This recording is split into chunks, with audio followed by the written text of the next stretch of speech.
এতগুলো মানুষের সামনে তুই একটা বিধবা মেয়েকে কিভাবে করতে পারলি? আমার মান সম্মান সব শেষ করে দিলি। তোর মতন কুলাঙ্গার যে ঘরে আছে তার জীবনে আর সুখ নামে কোনো কিছু দেখা লাগবে না। আপনি কি চুপ করে থাকবেন? আমি আবারও বলছি, ওই ছেলে যদি আপনার হাত আর একবার ধরে আমি ভেঙে ফেলবো। ফালতু ছেলে, ওর হবু বর ওর হাত ধরতে পারে, তোর এখানে কি সমস্যা? এই রাহেলা, তোমার ছেলেকে সামলাও, আমার আর মান সম্মান খেতে না করো। এইখান থেকে চল, তুই আমার চাকরিটাই খেয়ে দিলি। বস আমার চাকরি রাখবে কিনা আল্লাহ ভালো জানে। আয়ানের আপু টেনে নিয়ে যেতে নিলে আয়ান বলে উঠল, আপনি কি আমাকে সত্যি চিনতে পারছেন না নাকি? আপনি আমাকে চেনেন আর না চেনেন, আপনি এই ছেলেকে কখনোই বিয়ে করতে পারবেন না। এইসব নাটক বন্ধ করেন। রায়হান সাহেব, আপনার ছেলে নিজের লিমিট ক্রস করে ফেলেছে। রেগে নদীর আব্বু গার্ড ইশারা করলে আয়নকে ধরে গার্ডরা মারতে লাগলো। আয়নের আব্বু আম্মু নদীর আব্বু আম্মুর কাছে ক্ষমা চাইতে লাগলো। আয়নের ঠোঁট কেটে রক্ত বের হতে দেখে নদী চিৎকার দিয়ে বলল, গার্ডস প্লিজ স্টপ। নদীর চিৎকার শুনে গার্ডরা সবাই থেমে গেল। নদীর দিকে সবাই অবাক হয়ে তাকালো। নদী আয়নের দিকে এগিয়ে গিয়ে ওর ঠোঁটে রক্ত মুছিয়ে দিতে দিতে বলতে লাগলো, তুমি এখানে কি শুরু করছো? এখান থেকে চলে যাও, তুমি ছোট মানুষ, এসবের ভেতরে এসো না। আমি খুব তাড়াতাড়ি তোমার সাথে দেখা করব। এখান থেকে চলে যাও। নদীর কথা শুনে আয়ান হাত ধরে সরিয়ে দিয়ে বলল, আমাকে যতটা ছোট মনে করেন আমি অতটা ছোট না। আমার 18 বছর পড়ছে। তো আমার থেকে বড় হয়ে গেছো নাকি? আমি বিধবা, আমার কথা কি কানে ঢোকে না তোমার? আমার আর আপনার একটা পরিচয় আছে, ওইটাই আসল। এইসব বিধবা আমি মানি না।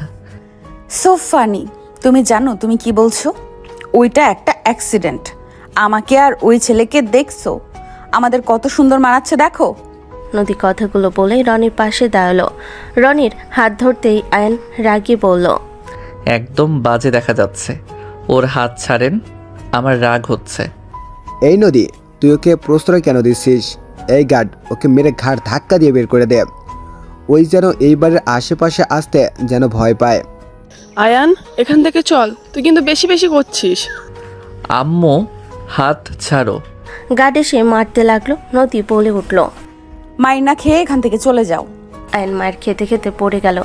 নদী হাত এগিয়ে দিল। নদী বলে উঠল, গার্ডস থামেন, কি শুরু করছেন? একদম না, খুব সাহস আমার মেয়েকে স্পর্শ করে। স্যার, আমার ছেলে ছোট, বুঝতে পারে নাই। স্যার, আপনার পায়ে ধরি, ওকে ক্ষমা করে দেন, ওকে ছেড়ে দেন, ও মরে যাবে। আয়নের আব্বু পায়ে ধরতে যাবে, নদীর আব্বু ধাক্কা দিয়ে সরিয়ে দিল। নদী থামাতে বললে কেউ শুনল না। নদী রেগে সোজা আয়ানকে জড়িয়ে ধরল। নদীর শরীরে লাঠির বাড়ি পড়তে নদীর আম্মু চিৎকার দিয়ে উঠল। নদীর আব্বু থামতে বলল। নদী আয়ানকে জড়িয়ে ধরে বলল, কেউ ওর গায়ে হাত দিলে আগে আমাকে মারতে হবে। আয়ান, এই আয়ান, আমার দিকে তাকাও। তোমাকে বললাম চলে যাও, আমার কথা কানে কেন নাও না? আপনি যান, আপনি আমাকে চেনেন না, আমার জন্য কেন বাড়ি খাইলেন? আয়ান কথা বলে নদীকে সরিয়ে দিতে লাগলো। নদী জোর করে ওর দুই গাল দুই হাত দিয়ে ধরে বলল, আমার দিকে তাকাও, শান্ত হও, আমি কি বলি শোনো। কোনো কথা শুনবো না, ছাড়েন আমাকে। আপনি চেনেন না, চেনা আমাকে লাগবে না। আমি মাইর খাইতে নিয়েছি, খাইতে থাকি। আপনাকে নাক গলাতে বলছি আমি। যান, ওই ছেলের হাত ধরে নাচেন গিয়ে, দরকার পড়লে কিস করেন গা। আয়নের পাগলামি দেখে নদীর রাগে শক্ত করে নিচের দিকে তাক করে ধমকে সুরে বলল, জাস্ট শাট আপ। কি যাতা বলছো? ওকে আমি কিস করব মানে? করেন গা, আমি কি না করছি নাকি? আর না করার কি? আমি তো হাত ধরতে না করলাম, তারপরও তো আপনি ওর হাত ধরলেন। ধরেন, যান, যা ইচ্ছে করেন গা। নদী হাত সরিয়ে দেওয়ার চেষ্টা করতে লাগলো। নদী ওর শাড়ির আঁচল মাথার উপর দিয়ে ওর ঠোঁটে কিস করে দিল। নদীর আব্বু আম্মু আয়নের আব্বু আম্মু অন্যদিকে তাকালে। নদীর আব্বু রেগে ফায়ার হতে লাগলো। রনি রেগে নদীর কাছে এসে হাত ধরতে যাবে, আয়ন সাথে সাথে হাত ধরে এক ঝটকায় সরিয়ে দিল। রনি রেগে বলল, নদী, কি হচ্ছে এসব? রনির চিৎকার শুনে নদীর সাথে সাথে আয়নের ঠোঁট ছেড়ে দিয়ে শাড়ির আঁচল সরিয়ে দিয়ে রনির দিকে তাকালো। রনির আগে চোখ লাল হয়ে গেল। আয়ান বলে ওঠে, পরে কথা বলি তোমার সাথে। আমার হাজব্যান্ড রাগ করছে, ওর রাগ ভাঙিয়ে নেই। নদীর কথা শুনে সবাই চমকে উঠল। সবাই অবাক চোখে তাকালো। রনি কিছু রেগে বলতে যাবে, তখনই নদী ইশারা করে চুপ থাকতে বলে। আয়নের দিকে তাকিয়ে বলল, রাগ কমছে নাকি আরো লাগবে? জানি না, আপনি জানতো। থাপ্পড় মারবো নাকি? রক্ত পড়ছে, চলো আমার সাথে। যাব না, বাপ এসে মারে আর মেয়ে এসে আদর দেখায়। কে জানে আপনি পাকনা হয়ে গেছেন। এইসব পাকনামি আমার সামনে চলবে না। আর এত বছর পর মনে পড়ছে আমাকে চেনার কথা। মিস করছি, বাট আপনি কোথায় সেটা কে জানে। কেমনে মিস করলে? জানি না, হুট করে একদিন আপনাকে স্বপ্নে দেখি, তারপর থেকে আস্তে আস্তে আপনাকে নিয়ে ভাবতে থাকি। আর স্বামী স্ত্রী ব্যাপার গল্পগুলো পড়তে পড়তে আপনার প্রতি ভালোবাসা তৈরি হয়েছে। পাঠ্য বই পড়ার নাম নাই, এসেছে বই পড়তে। কার বই পড়েন শুনি? সাইমা ইসলাম হ্যাপি গল্পগুলো শুনি। ওনার গল্পগুলো আমার ভালো লাগে। ওনার গল্প শুনলে আমার আপনার কথা মনে পড়ে। সেই আবার কে? চিনবেন না, ওইসব রাখেন। আপনি আমাকে মেনে নিবেন নাকি না? ও, আপনি তো দেখি আমার আব্বুর বসের মেয়ে, কোটিপতি। আমার সাথে তো কোনো সম্পর্ক রাখা তো দূর, প্রশ্নই আসে না। কিন্তু আমিও পড়াশোনা করে একদিন বড় বিজনেসম্যান হব, যদি আপনি আমার পাশে থাকেন। আয়ানের কথা শুনে নদী ফুলকুচকে তাকিয়ে বলল, আমি মেনে নিলে পড়াশোনায় মনোযোগ দিবে? আর কোনো দুষ্টুমি ফাজলামি করবে না? আপনি থাকলে আমি কোনো দুষ্টমি ফাইজলামি করব না। আমি আপনার কাছে পড়তে বসবো, প্রমিস না? আয়নের কথা শুনে কয়েকজন হেসে দিল। নদীর আগে লোক নিয়ে তাকিয়ে বলল, ওই যে শুরু হয়েছে ফাজলামি। প্রমিস না মানে কি? না মানে অল্প অল্প দুষ্টুমি করব, বেশি না। আচ্ছা শোনো, আমি তোমাকে মেনে নিব তুমি ভালো করে পড়াশোনা করলে। আর মাথায় রেখো আমি কিন্তু বিধবা। আপনি আমার বউ, এখন কোনো বিধবা না। আপনি আয়ান তালুকদারের বউ। নদী আয়নের কথা শুনে ভুরকুচকে তাকিয়ে আয়নের ঠোঁটে রক্ত মুছে দিতে লাগলো আর বলল, ঠিক আছে, সব বুঝলাম, বাট মাথায় রাখবে তুমি যে পর্যন্ত ম্যাচুরিটি না হবে ততদিন একদম বুঝতে পারছো আমি কি বলতে চাচ্ছি? আচ্ছা, একটু ভেবে নেই। আয়ন কিছুক্ষণ চুপ করে থেকে ভাবতে লাগলো। রাজি হয়ে নে, পরে কিভাবে পটানো লাগে বুদ্ধি বের করা যাবে। কি ব্যাপার, কি ভাবো? আবার কোনো শয়তানি বুদ্ধি মাথায় আসলো? না না, ভালো কিছু মাথায় এসেছে। আমি সব শর্তে রাজি। ভেবে দেখো। না, ভেবে দেখছি, মেনে নিলাম। আগে তো আপনাকে পেয়ে নেই, তারপর দেখা যাবে। নদী ভুরকুচকে তাকিয়ে বলল, কি বলে? না, কিছু না। ওকে ঠিক আছে। নদী পিছনের দিকে ঘুরে তাকালো। রনি ওর আব্বুর দিকে তাকিয়ে বলল, আমি আগেই বলছি বিয়ে করব না, আমার সমস্যা আছে, আমি বিয়ে করতে পারবো না। বাট তোমরা পার্টির নাম করে এখানে এঙ্গেজমেন্ট করার ব্যবস্থা করছো। বাহ, তোমাদের আর কি বলবো। রনি, আমি তোমাকে বিয়ে করলেও হবে না, আমি অলরেডি বিবাহিত। এই ছেলেকে দেখছো, এটা আমার হাজব্যান্ড। হোয়াট? এই ছোট ছেলে তোমার হাজবেন্ড কিভাবে হয়? তুমি কি পাগল হয়ে গেছো নাকি আমাদের সাথে মজা করছো? নদী, পাগল হয়ে গেছস নাকি তুই? এসব কি উল্টোপাল্টা কথা বলছস? এই ছেলের সাথে তোর কিভাবে বিয়ে হতে পারে? আমাদের কিছু না জানিয়ে কিভাবে বিয়ে করলে তুই? আমি বুঝছি এই এঙ্গেজমেন্ট ভাঙার জন্য এমন করছিস। রনি, সবার সামনে এমন কাজ করলাম, এতে তো তুমি বুঝে গেছো আমি হুট করে একটা ছেলেকে এইভাবে কিছু করব না। তার মানে হোয়াট, কিভাবে সম্ভব? আয়ান, উনি এসব কি বলছে? তুই ওনার হাজবেন্ড কিভাবে হোস? তুই তো আমাকে আগে বলস নাই। আয়ান, এসব কি হচ্ছে? উনি আমার ওয়াইফ, এইটা সত্যি। আয়নের আব্বু রেগে আয়নকে মারতে যাবে, সাথে সাথে আয়নের আব্বু আয়নের আম্মুর হাত ধরে বলল, শান্ত হ। আয়ান, তুই মজা করছিস বলে মনে হচ্ছে না, কিন্তু বাপ, তোর সাথে ম্যামের কিভাবে যায়? ম্যাম তোর কত সিনিয়র, ওনার বয়স 26 আর তোর বয়স 18। কত বছরের ব্যবধান, আর তোদের কথা শুনে মনে হচ্ছে অনেক আগে থেকে পরিচয়। অনেক আগে থেকে পরিচয় হলে তোর আর ওনার সাথে তো কখনোই রিলেশন হওয়া সম্ভবই নয়, কারণ তখন তোকে কেউ মজা করে কিছু বললে রেগে গেছোস। আয়নের আপুর কথা শুনে আয়ান বলে ওঠে, আমাদের বিয়ে একটাই অ্যাক্সিডেন্ট। উনি আমাকে বিয়ে করতে চায় নাই, উনি আমাকে বাঁচানোর অনেক চেষ্টা করছে, বাট ওইখানকার মানুষজন আমাদের জোর করে বিয়ে দিয়েছিল। আয়নের কথা শুনে ওর আম্মু রেগে বলে, পাগল কুত্তাই কামড়াইছে আমারে, যে তোর উল্টোপাল্টা কথা বিশ্বাস করব। মানুষের খেয়ে কাজ নাই যে তোদের বিয়ে দিয়ে দেবে। আসল কাহিনী বল। আমিও ওনার সাথে একমত। নদী, আসল কাহিনী বল। ওই ছেলে তোর 8 বছরের ছোট, ওর সাথে কিভাবে তোর বিয়ে হয়? আব্বু, আমি ভার্সিটি থেকে ট্যুরে গেছিলাম। ওদের স্কুলের পাশে আমাদের ক্যাম্পিং ছিল। আমার ফ্রেন্ডদের সাথে ওর কয়েকটা ফ্রেন্ডদের সাথে মিল হয়। ওই একটু দুষ্টু প্রকৃতির ছিল, সহজে সবার সাথে মিশে যেত। আমাদের ম্যামদের সাথে ভালো সম্পর্ক তৈরি হয়েছিল। ওই নুডলস রান্না নাকি পারে, সবাই মিলে মজা করে বলেছিল আমাদের জন্য নিয়ে আসার জন্য। তো ওই একদিন নিয়ে আসে, সেদিন সবাই ঘুরতে গিয়েছিল, শুধু আমি ছিলাম। ওই আমাকে জোর করে খাওয়াতে নিয়েছিল।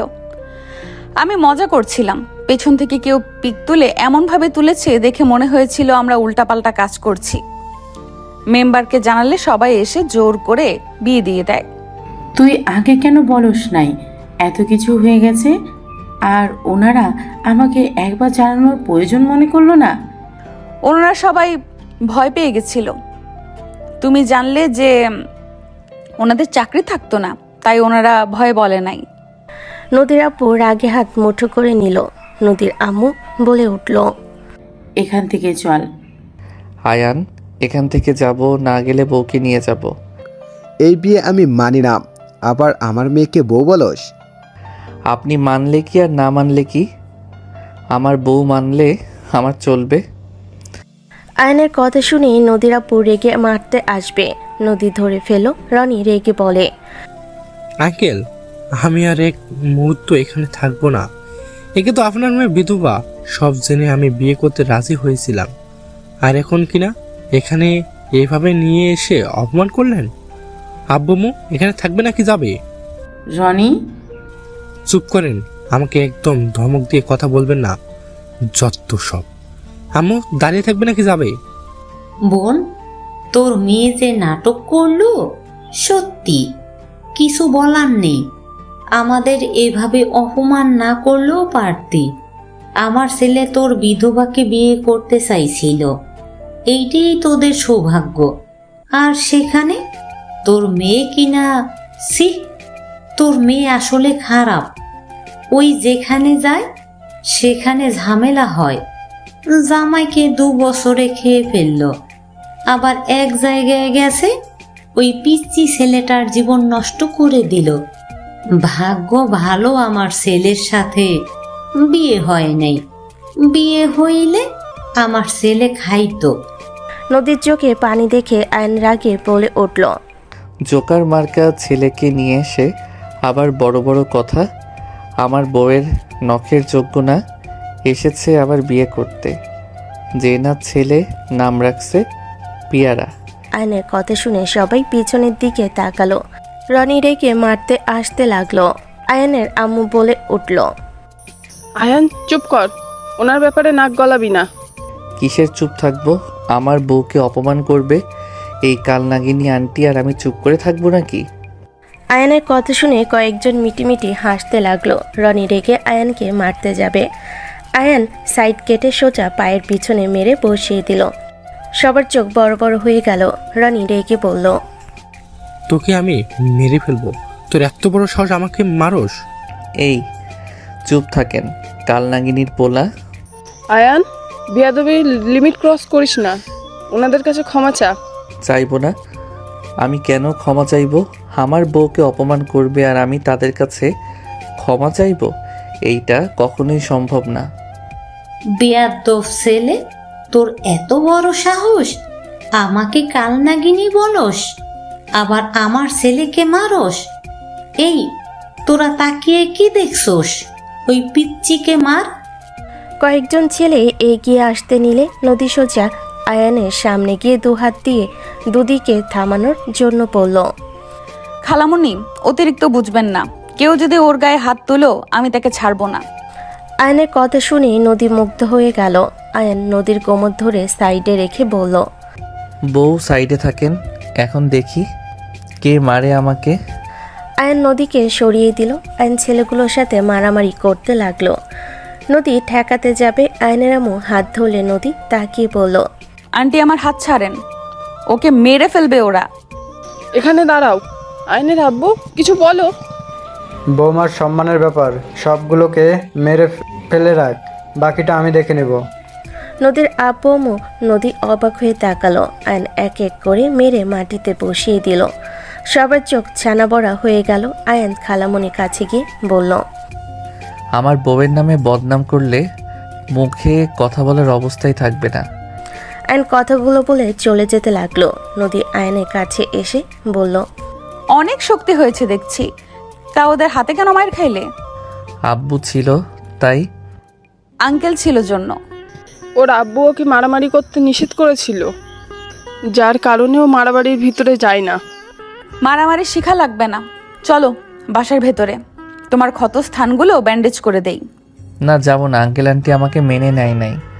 ওনারা যেহেতু আমার আব্বুর বস হয় তাই সেই খেতে দূরে থাকা ভালো। বাট আপনি আমার স্ত্রী, আপনি আমার সাথে চলেন। আমি যেতে পারবো না, আমার অফিস এখান থেকে কাছে, আর গুরুত্বপূর্ণ সবকিছু এখানে তোমার বাসায় যাওয়া সম্ভব না, তুমি এখানে থেকে যাও। আয়নের ফোন বেজে উঠল। আয়ন বলে ওঠে, আমি এখন বের হব। কোথায় যাবে? ভেতরে চলো। না, রাকিব সাব্বির আসছে, ওদের নিয়ে আসতে যাব। রকি সাব্বির এখন কোথায় থাকে? ওইখানে ছিল 3 দিন আগে, আমার সাথে ভার্সিটিতে ভর্তি হয়েছে। এখন 3 জন হোস্টেলে থাকবো। কোন ভার্সিটিতে ভর্তি হয়েছো? আপনাদের। আমাদের ভার্সিটিতে? ওকে থাকেন, আর আব্বু আম্মু বাসায় যাও, আমি হোস্টেলে চলে যাব।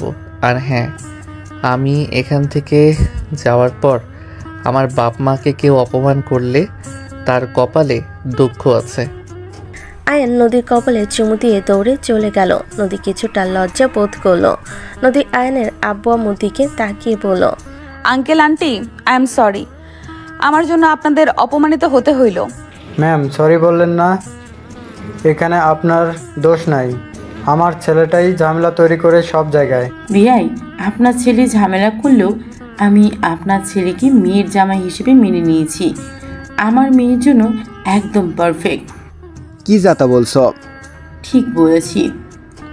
আমি চেয়েছি আমার মেয়ের লাইফ এমন কেউ আসুক যে আমার মেয়ের বিপদে আপদে পাশে থাকবে। আমার বোন এতগুলো কথা বলল, এখানে এতগুলো মানুষ, একজন মানুষও প্রতিবাদ করে নাই।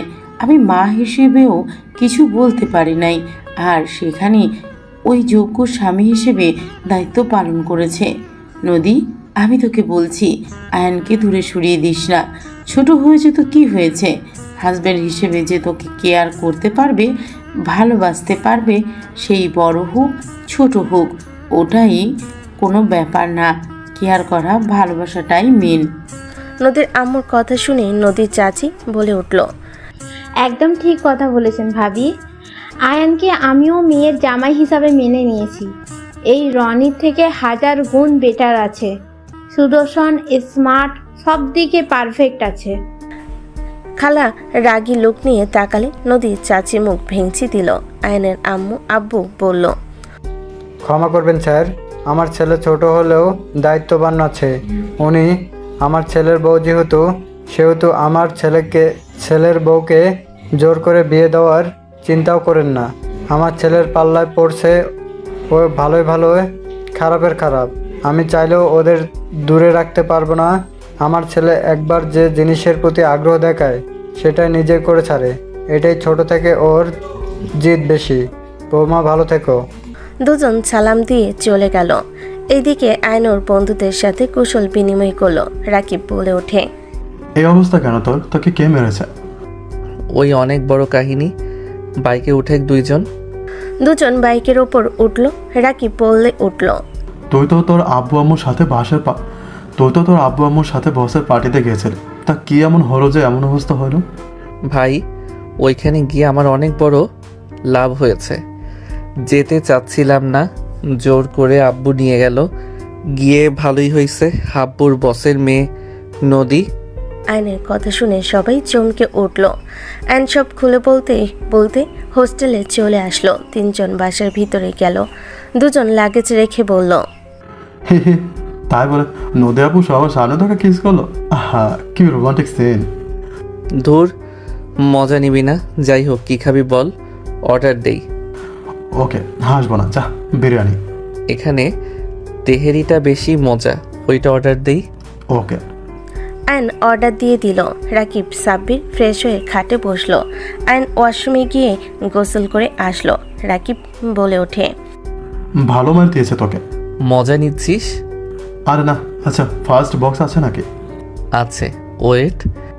আয়ন বের করে দিলে সাব্বির আর রাকিব মিলে আয়নকে ব্যান্ডেজ করে দিতে লাগলো আর মুভ লাগিয়ে দিতে লাগলো। 5 দিন পর আয়ন রাকিব সাব্বির কথা বলতে বলতে ভার্সিটির যেতে লাগলো। হুট করে আয়নের সামনে একজন বাইক থামালো। আয়ন রাকিব সাব্বির ভুরু কুচকে তাকালো। হেলমেট খুললে আয়ন বলল, দ্যাট, এভাবে কেউ বাইক থামায়? আর একটু হইলে লেগে যেত। 5 দিন আমি যে ভার্সিটিতে আসি নাই, তোর কোনো খোঁজ খবর নাই? তুই নাকি নতুন বন্ধু পাইছস, আমাদের পাত্তা দেওয়ার সময় পাস নাই?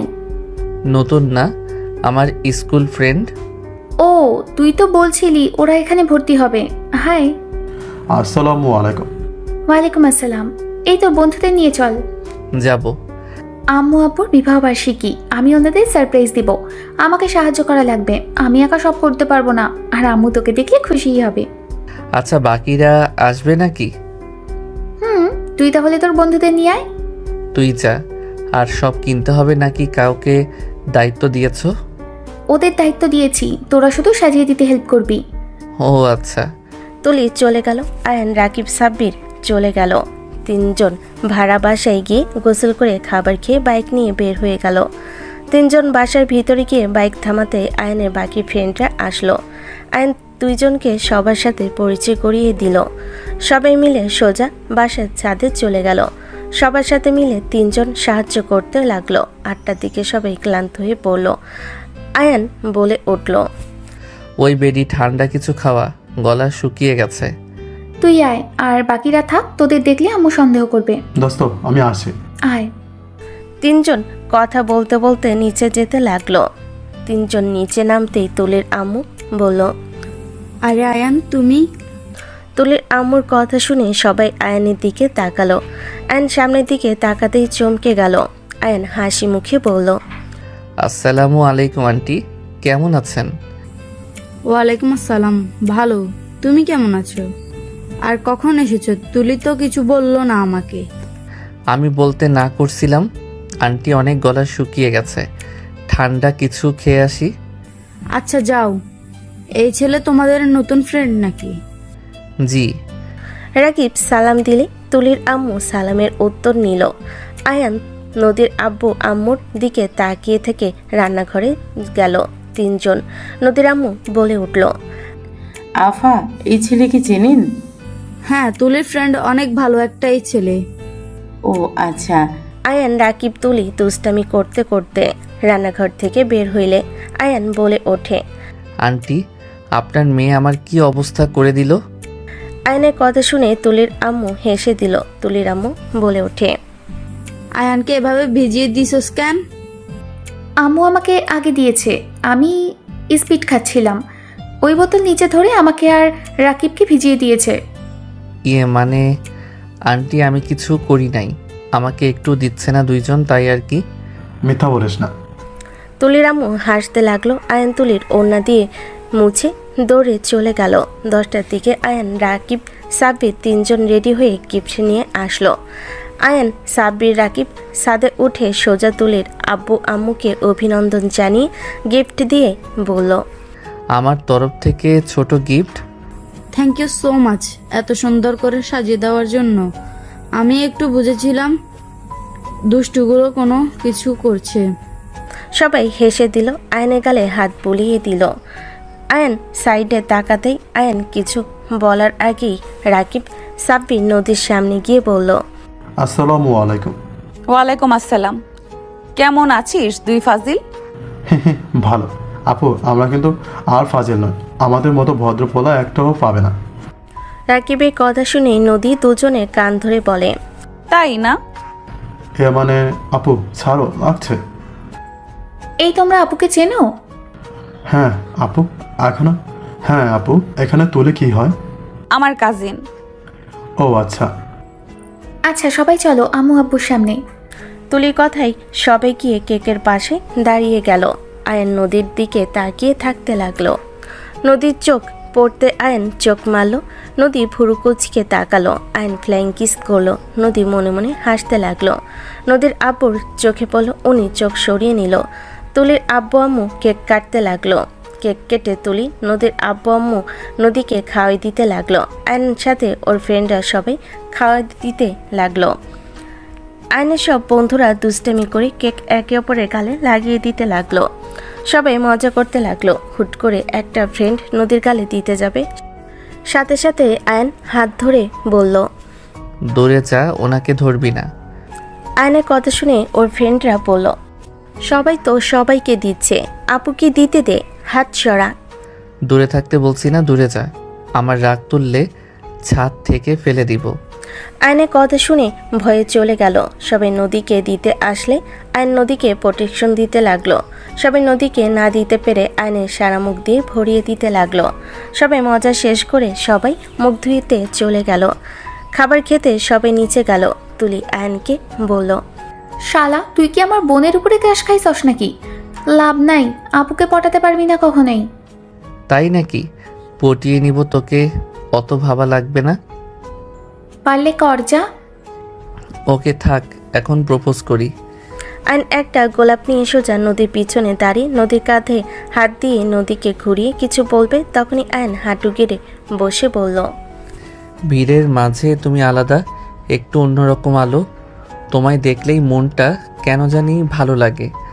আজ সবার সামনে একটা কথা বলি সত্য করে, তুমি কি আমার ক্রাশ হয়ে থাকবে জীবনের পথে পথে? আয়নের কথা শুনে সবাই অবাক হয়ে গেল। নদী লজ্জা পেয়ে গেল। রাকিব শীষ বাজালো। তুলি তাড়াতাড়ি টান দিয়ে আয়নকে বলল, শালা কি করলি? আপু প্লিজ রাগ করো না, আসলে ও বুঝতে পারেনি। ওই আসলে যা বলে সোজা সাপটা। আপু প্লিজ রাগ করো না।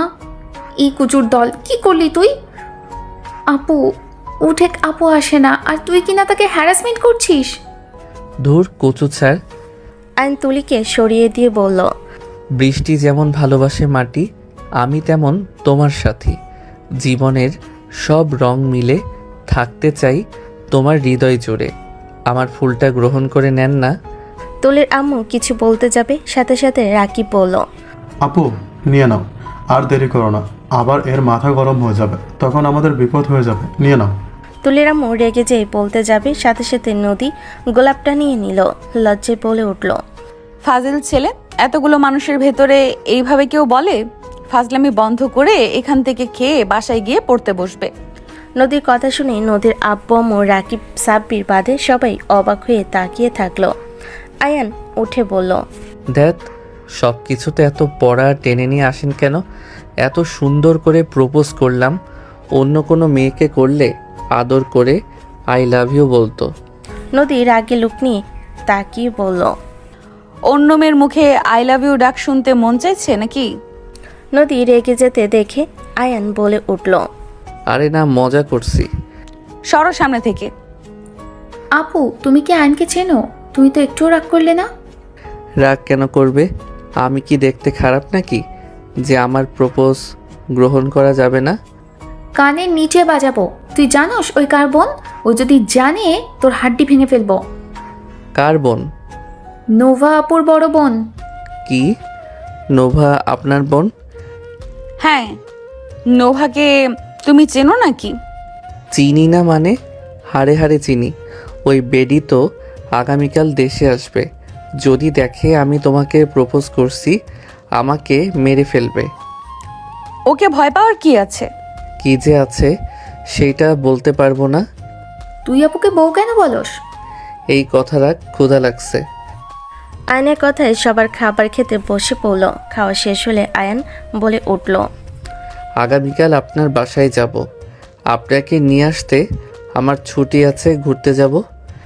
আয়নের কথা শুনে সবাই ভুরুকুচকে তাকালো। আয়ন দাঁতে দাঁত চেপে হেসে বলল, এভাবে তাকিয়ে আছো কেন তোমরা? এইটা আমার বউ লাগে। মাথা কি নষ্ট হয়ে গেছে নাকি? তোর বোনকে জিজ্ঞেস কর। এই দুইজন চল, অনেক রাত হয়ে গেছে। আজ ভাবের সাথে থাক, আমরা চলে যাই। কানের নিচে বাজামো ফাজলামি করলে। আমাদের বাসায় চলো তোমরা। আয়ন অবাক হয়ে তাকিয়ে বলল। আয়ন খুশি হয়ে বলল, আন্টি আপনি বলতেছেন কি যেন বলেন? আমার মনে হয় ভুল শুনলাম। ফাজিল, যা শুনছো ঠিক শুনছো। আয়ন খুশি হয়ে বলল, শাশুড়ি আম্মু আমাকে কি মেয়ের জামাই মেনে নিয়েছেন? আয়নের কথা শুনে নদীর আম্মু হাসি দিয়ে বলল, হ্যাঁ। তাহলে তো আরও ভালো। ওকে আমি সকালে চলে আসব। টাটা শাশুড়ি আম্মু। আপনার মতো শাশুড়ি সবার ঘরে ঘরে হোক। আয়ন কথাগুলো বলে সাথে সাথে তুলির আব্বু আম্মু থেকে বিদায় নিয়ে তিনজন বের হয়ে গেল। নদী সবার সাথে কথা বলতে যাবে, হুট করে আয়ন এসে বলল, বউ নাম্বার দেন।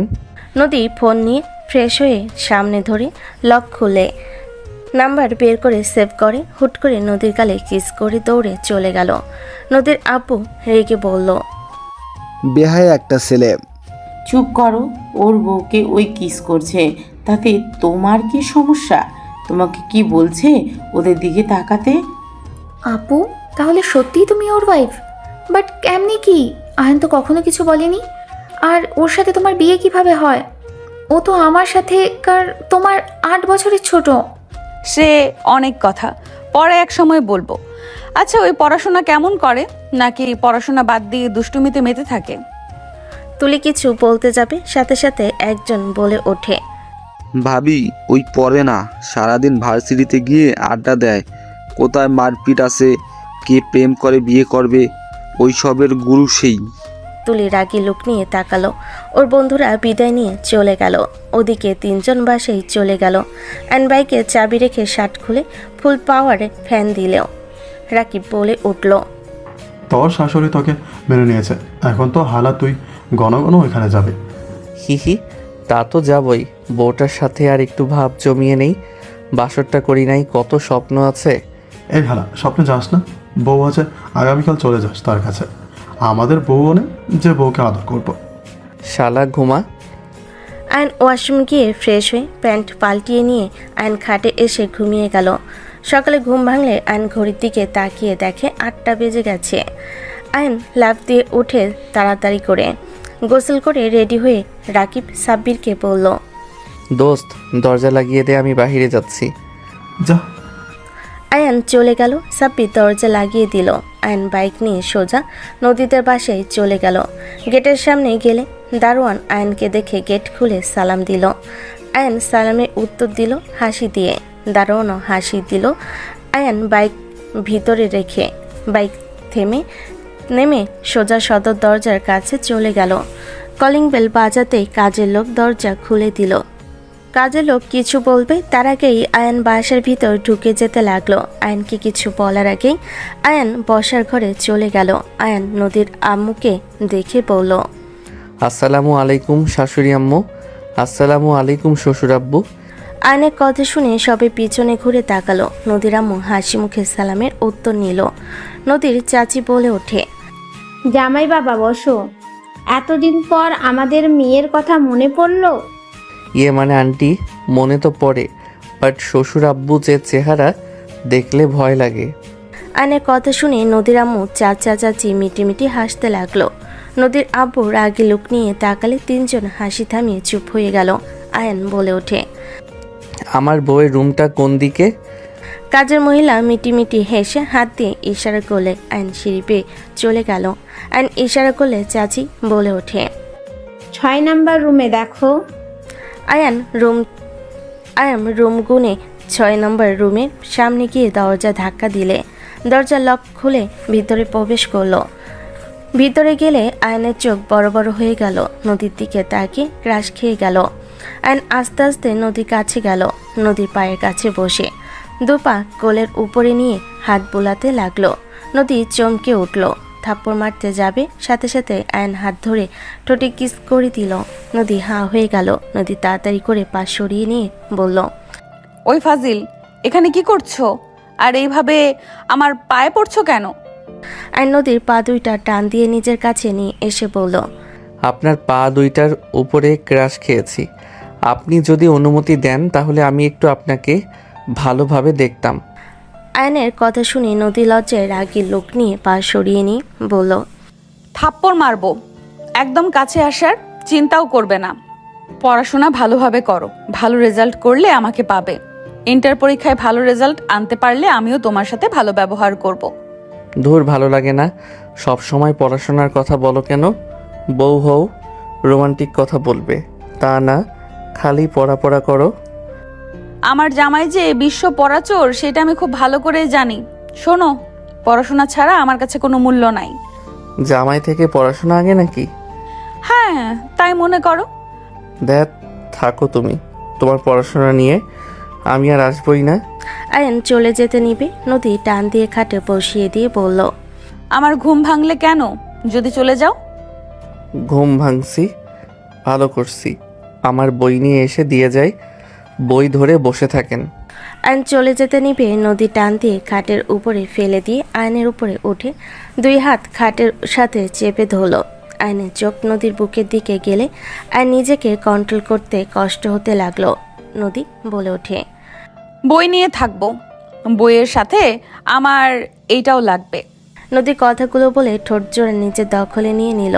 আয়ন নদীকে নিচে ফেলে নদীর শাড়ির আঁচল একটানে সরিয়ে দিয়ে কিস করতে লাগলো, নদীকে মাতাল করে দিতে লাগলো। আয়ন শার্ট খুলে ফেলতে যাবে, সাথে সাথে নদী বলল, দরজা লাগিয়ে দিয়ে আসো। আয়ন পিছনে তাকাতে দেখে দরজা খোলা। আয়ন লাফ দিয়ে নেমে তাড়াতাড়ি করে গিয়ে দরজা লাগিয়ে দিল। আয়ন পিছনে ঘুরে নদীর দিকে যেতে লাগলো আর শার্ট প্যান্ট খুলতে লাগলো। খুলে ফেলে দিয়ে নদীর কাছে গিয়ে ঝাঁপিয়ে পড়ল। নদী আয়নের স্পর্শে কেঁপে কেঁপে উঠতে লাগলো। নদী আয়নের উপর ঝাঁপিয়ে পড়ল। দুজন হারিয়ে গেল সুখের সাগরে। বাকিটা ইতিহাস। অনেকক্ষণ পর দুজন ক্লান্ত হয়ে গেল। আয়ন নদীর বুকের উপর শুয়ে পড়ল। নদী আয়নের দিকে তাকাতেই লজ্জা পেতে লাগলো। নদীর ফোন বেজে উঠলে নদী ফোনটা হাতে নিল। কল রিসিভ করলে একজন বলে উঠল, আসসালামু আলাইকুম ভাবি। ওয়ালাইকুম সালাম। সাগর? ভাবি, আমরা দেশে এসেছি, আপনি কি আমাদের বাসায় আসবেন? আম্মু আপনাকে দেখতে চাইছে। আমি আসছি, আম্মুকে কিছু বলো না। ওকে ভাবি। নদী কল কেটে দিল।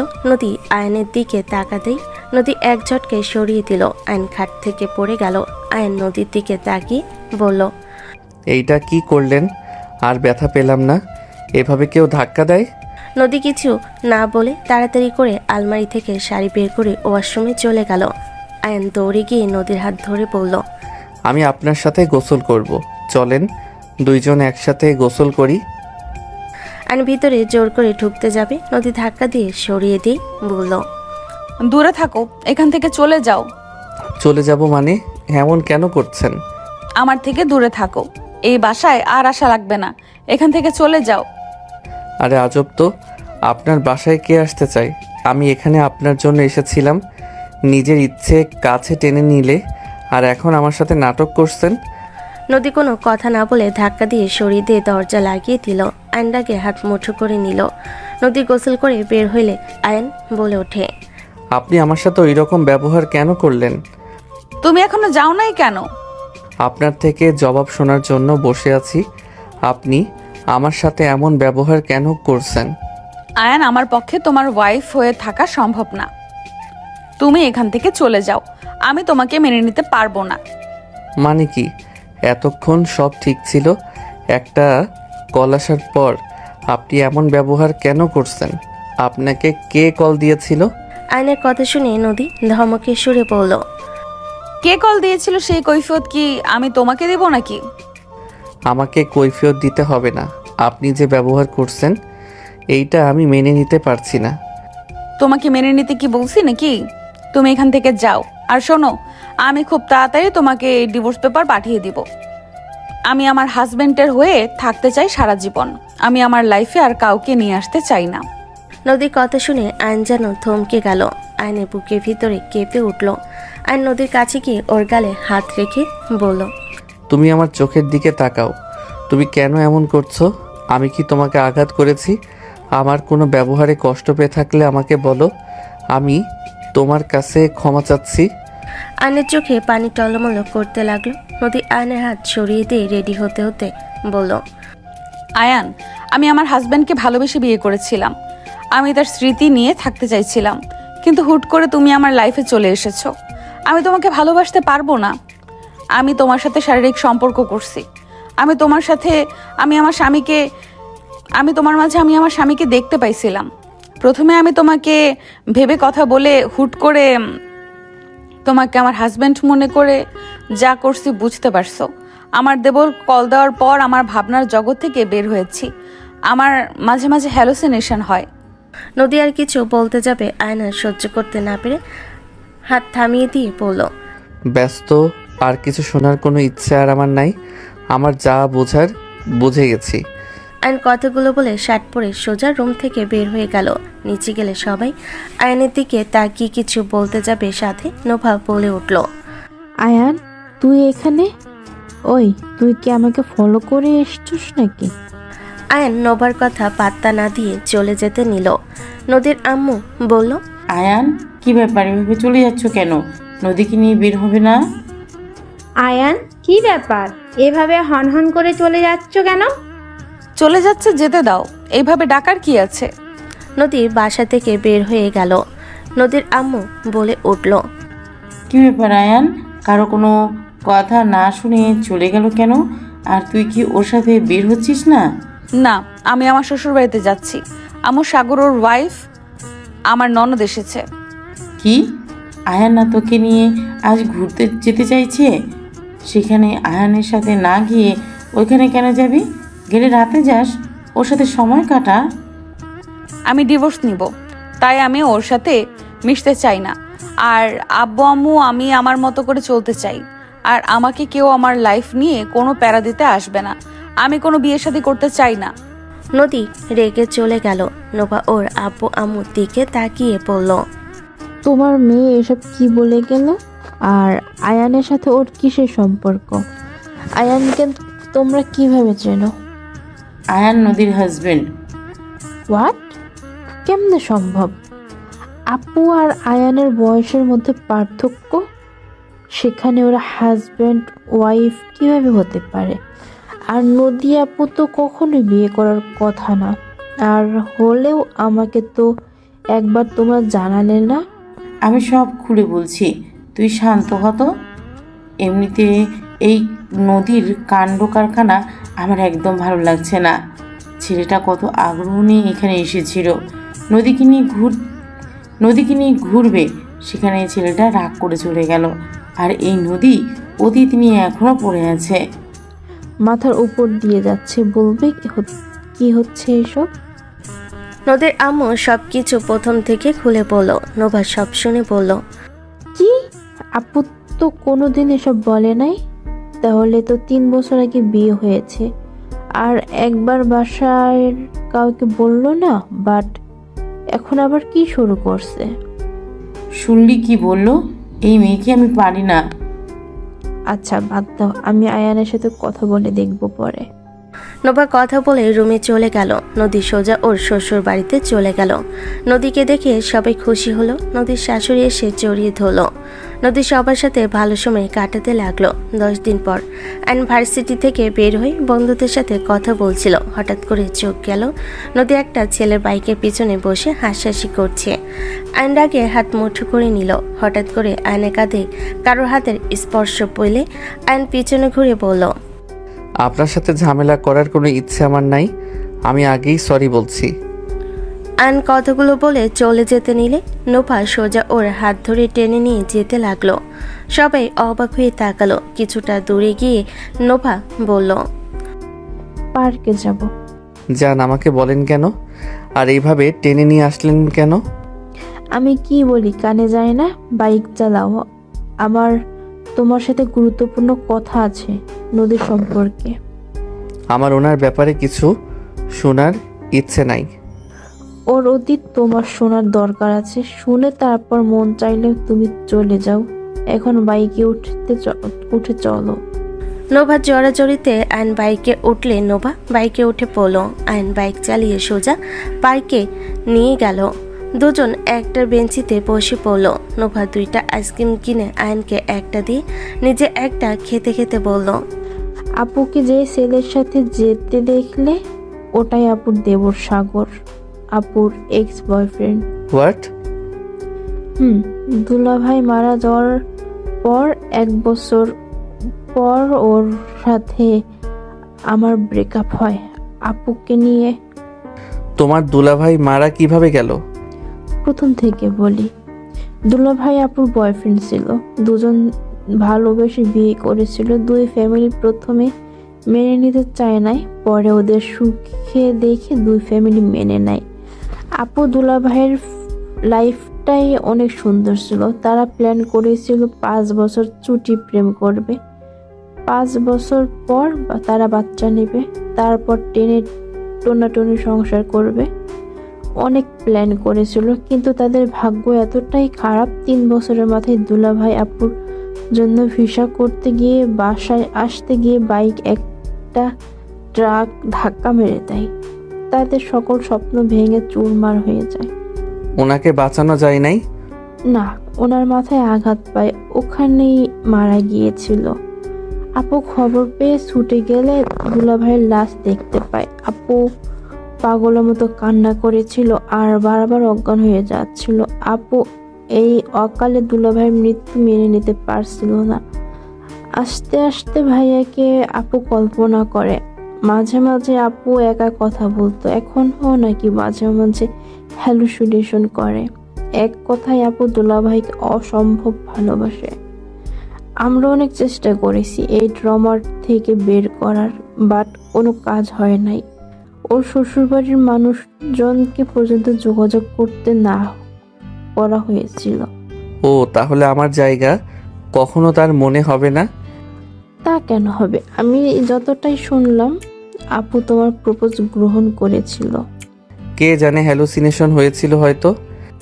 না, আম্মুর কথা শুনে যা বুঝলাম ওটা হ্যালুসিনেশন হয় নাই, ওই নিজের ইচ্ছেতে নিয়েছিল। তুমি চলে আসার পর ও নাকি ওই গাড়িতে তোমার ফুল দেখছিল আর মিটিমিটি হাসছিল। আমার মাথা খারাপ হয়ে যাচ্ছে। একে তো রাগ হচ্ছে, 2 তো কান্না আসছে। শোনো, আমার কাছে কিছু প্ল্যান আছে। নোভা আয়নকে প্ল্যান বলতে লাগলো। আয়ন সব শুনে কিছুক্ষণ চুপ থেকে বলল, সব বুঝলাম, বাট আমার এটা ভালো লাগছে না। আমি এইসব কিছুই করব না। দরকার নাই তোমার বোনকে, সেই নিজের অতীত নিয়ে থাক। আমি তাকে আর ডিস্টার্ব করব না। আমি এই শহর ছেড়ে দিব। পাগল হয়ে গেছো নাকি? তুমি এই শহর ছেড়ে দিবে মানে? এই শহরে থাকবো না। এখানে থাকলে তোমার বোনের সাথে একবার হইলেও দেখা হবে ওনার সামনে, আর আমি পড়তে চাই না। আয়ান, শান্ত হও। আমি জানি তোমার খারাপ লাগছে, বাট তুমি ওর হাজবেন্ড, তোমার অধিকার তুমি খাটাও। নিজের স্ত্রীকে কেন ছেড়ে চলে যাবে? বিয়ে যেহেতু হয়েছে সেহেতু ওই তোমার বউ। নিজের বউকে কেউ এভাবে ছেড়ে দেয় নাকি? আজ ওকে মানাবো, কাল ওই ওর এক্স জামাইয়ের কথা মনে করবে। দরকার নাই। বাই। আয়ান কথাগুলো বলে বাইক নিয়ে চলে গেল। নোভা ডাকলে আয়ান শুনল না। আয়ান সোজা ওর বাসায় চলে গেল। আয়ানকে হুট করে দেখে আয়ানের আম্মু বলল, আয়ান, তুই হঠাৎ করে? আম্মু, আমি আপুর কাছে চলে যাব। কেন? এখানে পড়াশোনা করছো, খারাপ কি? আমি আপুর কাছে পড়াশোনা করলে ভালো রেজাল্ট করতে পারবো। আমরা গ্রামে চলে যাব। আর তুই তোর আপুর কাছে যেতে চাইছিস? গ্রামে কেন যাবে? তোর আব্বু ওই কোম্পানির চাকরি ছেড়ে দিয়েছে। হঠাৎ কেন? সবাই তোর আব্বুকে নানান ধরনের কথা বলে। ছেলের বউয়ের কোম্পানিতে আছে, সব সুযোগ সুবিধাও পাবে, অনেক ধরনের কথা হয়। রাজনীতি শুরু হয়ে গেছে, তাই ওই চাকরি ছেড়ে দিয়েছে। তাহলে আব্বু কি করবে? তোর দাদু অসুস্থ, উনি বলতেছে ব্যবসা সামলানোর কথা। ক্ষেত খামার আছে তাই সামলানোর কথা বলছে। তোর আব্বু তোর চাচুও যাবে, ওটাই ভালো হবে। আর এখানে ভাড়া দিয়ে চলে যাব। ও আচ্ছা, এইটাই ভালো হবে। ওকে, তাহলে আমি আপুর ওইখানে চলে গেলাম ট্রান্সফার হয়ে। বৌমা এখানে থাকবে আর তুই ওইখানে, মানে কি? ছুটির সময় আসবো। কোথায় ছুটির সময় আসবি? এখানে। আয়নোর আব্বুর সাথে কথা বলতে লাগলো। সবাইকে রাজি করিয়ে আয়ন সব ব্যবস্থা করে নিল। 1 বছর পর আয়নের আপু বলছে, আয়ান, তুই ঢাকা যাবি? 2 বছর ধরে কোনো যোগাযোগ করি নাই। ওকে, তাহলে আমাদের সাথে চল। আয়ন রেডি হয়ে ওর আপু দুলাভাইয়ের সাথে বের হয়ে গেল। 3 ঘন্টা জার্নি করে আয়ন ঢাকায় পৌঁছে গেল। আয়ন বাসায় গিয়ে ব্যাকপ্যাক রেখে বলল, আপু, আমি ভার্সিটিতে যাচ্ছি, এখন সবার ছুটির সময়। ঠিক আছে। আয়ন বাসা থেকে বের হয়ে সোজা ভার্সিটির সামনে চলে গেল। ভার্সিটির ভিতরে ঢুকে সোজা ম্যাম স্যারের সাথে দেখা করলো। সবাই আয়নকে দেখে খুশি হয়ে গেল। সবাই আয়নের সাথে কথা বলতে লাগলো। কথা বলা শেষ করে রাকিব সাব্বির ক্লাসরুমের কথা শুনে আয়ন সোজা সিঁড়ি বেয়ে চলে গেল। ক্লাসের সামনে গিয়ে দুষ্টামি একটা ভয়েস দিয়ে বলল, তো বাচ্চারা কেমন আছো? আয়নের কথা শুনে সবাই অবাক হয়ে আয়ন বলে সোজা দরজার দিকে তাকালো। স্যার তাকালে আয়ন স্যারের সাথে কুশল বিনিময় করলো। আয়নের বন্ধুরা তাড়াতাড়ি করে ছুটে এসে আয়নকে জড়িয়ে ধরলো। আয়ন সবাইকে বলল, আরে পড়ে যাব, সবাই কেমন আছোস? এত মনোযোগ দিয়ে ক্লাস, বাহ, তোদের দেখে অনেক উন্নত হয়েছে। আয়নের কথা শুনে সবাই হেসে ফেলল। রাকিব বলে উঠল, ওই রাখ, আগে বল 2 বছর কোথায় ছিলে? কোনো খোঁজ খবর নেই? আয়ান, কেমন আছিস? স্যার, আমরা এখন ক্লাস করব না। স্যার হাসি মুখে বলল, বুঝেছি, এই গ্রুপ আর পড়বে না, যাও যাও। এতদিন পর বন্ধুকে পেলে। সবাই খুশি হয়ে বের হইল আয়নের সাথে। সবাই মিলে সারাদিন আড্ডা দিল। রাত 8টার দিকে তুলি বলে উঠল, অনেক তো হইল, চল, আমার আব্বু আম্মু তোর কথা শোনার পর যেতে বলছে। এখন পরে যাই? না, এখন চল। ওকে, বাইকের পিছনে বসে, আমি বাইক চালাই। মায়া মানুষের পিছনে আমি বসি না। আইসে নে, তুই চালা। এই থাক, আমি তাহলে আসি। আয়ন তুলি থেকে চাবি নিয়ে বাইকে উঠে তুলিকে নিয়ে চলে গেল। তুলি আয়নের দিকে তাকিয়ে থাকতে লাগলো। তুলি আয়নকে আয়নার ভিতরে তাকিয়ে দেখতে লাগলো।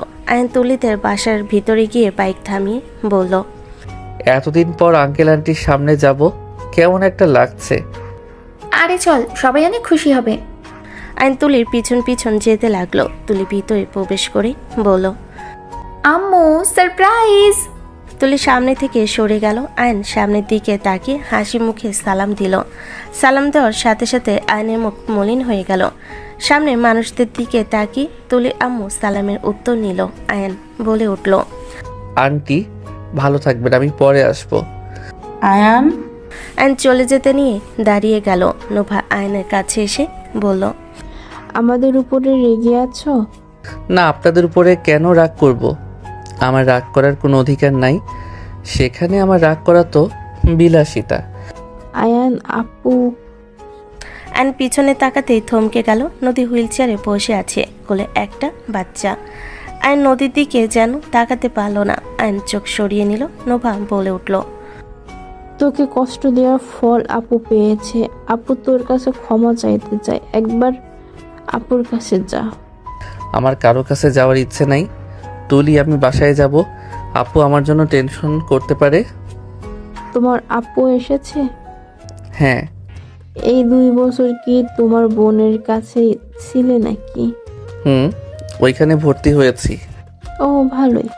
বিয়ে শাদী করছো নাকি?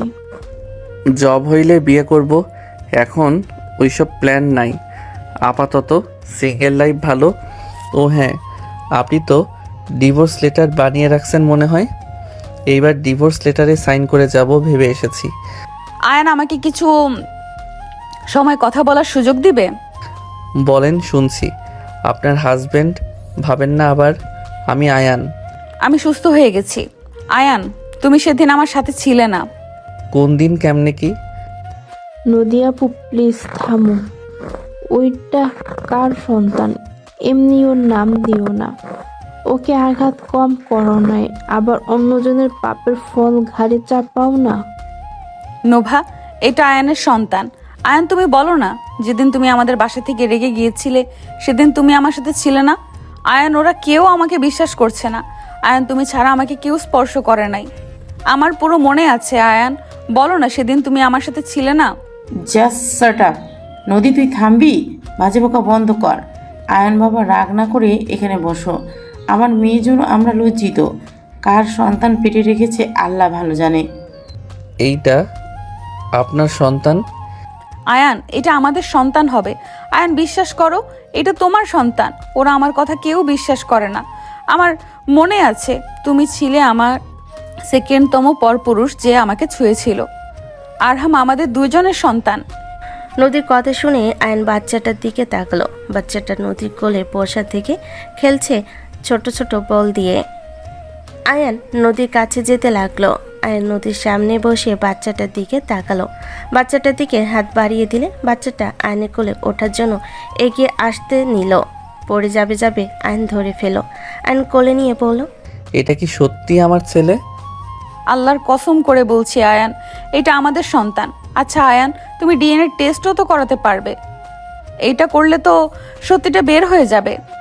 ডিএনএ দরকার নাই। আমার সন্তান যদি হয়ে থাকে তাহলে আমি আমার সন্তানকে আমার কাছে নিয়ে যাব।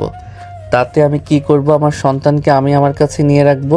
আয়ন বাচ্চাটাকে নিয়ে চলে যেতে নিলে নদী আয়নের শার্ট খামছে ধরে বলল, আয়ান, এসব কি বলো?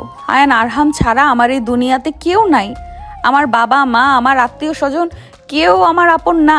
আয়ান, দয়া করে এমন কাজ করো না। আমি ওকে ছাড়া নিঃস্ব হয়ে যাব। আল্লাহর দোহাই লাগে, এমন কাজ করো না। আমার সন্তানকে আমার থেকে আলাদা করে দিও না। আমি আমার সন্তানকে ছাড়া থাকতে পারবো না। ওকে ছাড়া আমার পুরো দুনিয়াটা অন্ধকার। আমার বেঁচে থাকার মূল কারণ আরহাম। দয়া করে তুমি ওকে আমার থেকে কেড়ে নিও না। আপনার সাথে আমি কোনো সম্পর্ক রাখবো না।